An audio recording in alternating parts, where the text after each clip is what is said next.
Well, that didn't take long.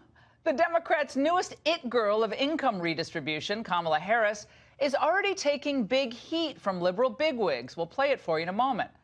Now, why on earth would they pick on someone as brilliant and as accomplished as Senator Harris? Well, perhaps because she doesn't understand basic economics. You support the Medicare for All bill. I think initially, Correct. I believe it will totally eliminate private insurance. So for people out there who like their insurance, they don't get to keep it? Well, listen, the idea is that everyone gets access to medical care. And you don't have to go through the process of going through an insurance company, having them give you approval, going through the paperwork, all of the delay that may require. Who of us has not had that situation where you got to wait for approval and the doctor says, well, I don't know if your insurance company is going to cover this? Let's eliminate all of that. Let's move on. It sounds so simple. Let's move on. Wasn't that Michelle Obama's? Well, anyway, the coffee guy is now saying, oh, not so fast. That's not correct. That's not American. What's next? What industry are we going to abolish next? That alone would wipe out millions of jobs of Americans. And that is the kind of extreme policy that is not a policy that I agree with. And if you take immigration, you take health care, what we have is extremes on both sides, not representing the large majority of Americans who don't have a voice. Now, Schultz is a businessman, and he's certainly no conservative. But he sees the writing on the wall here. He knows that the Democrat Party is moving so far left that it's leaving America. Democrat darlings like Kamala Harris are proposing disastrous socialist solutions to things like health inequality or wealth inequality. Those are the kind of concepts that were once left to late-night seminars in college.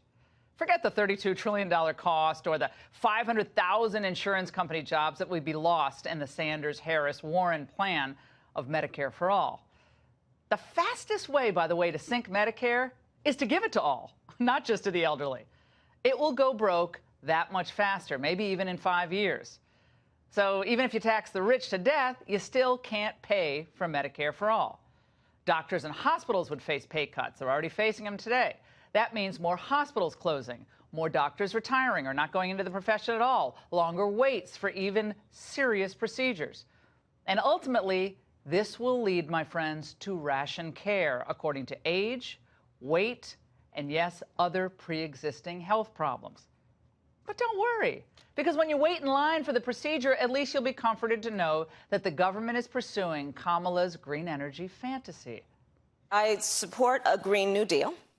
And I will tell you why. Climate change is an existential threat to us, and we have got to deal with the reality of it. We have got to deal with the reality of the fact that there are people trying to peddle some idea that we should deny it, and they are peddling science fiction instead of what we should do, which is rely on science fact.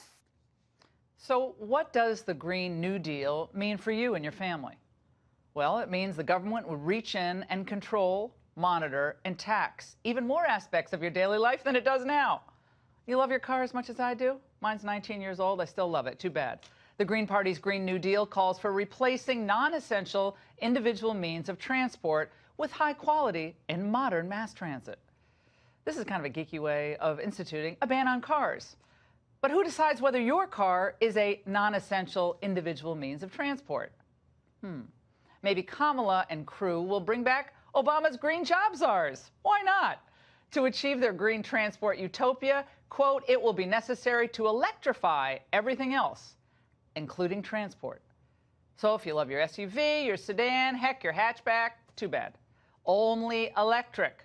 And if you were deemed worthy of owning a car at all, well, remember, in Kamala's gas-free world, the government gas bags have all the power.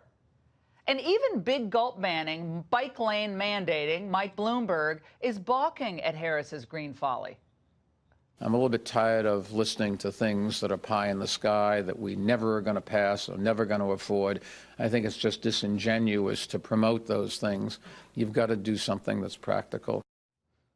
Now, that means banning all coal, banning all cars, banning all nuclear power, taxing miles driven, taxing kilowatts used, taxing water used.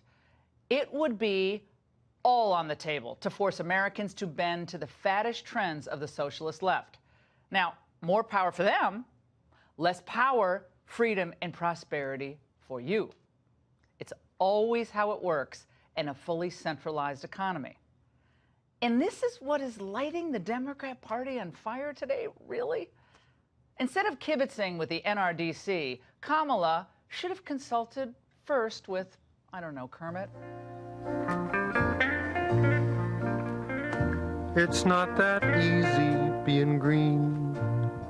Well, it's not, because as the Kaiser Family Foundation found recently, support for Medicare for all drops like a rock when you know how much it's going to cost you. Same deal with the green agenda when people find out how much it costs. Now get this, 56% of survey respondents initially said they favored Medicare for all, as the whole plan.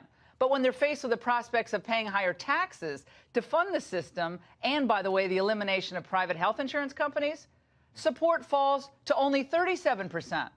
And when told that the new plan could actually threaten the current Medicare program, only 32% remained in favor.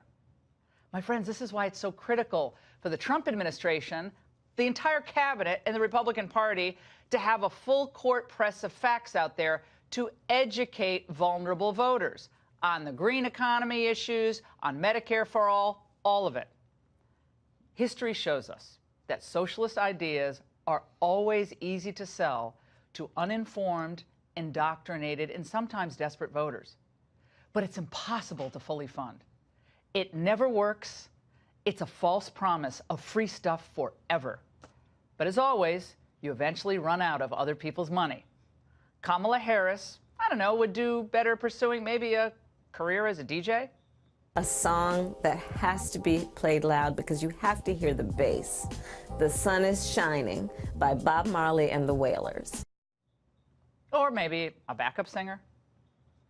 One nation under a groove, getting down just for the funk of it. Can I get it on the... Ah! Or, I don't know, a voiceover artist? You're right?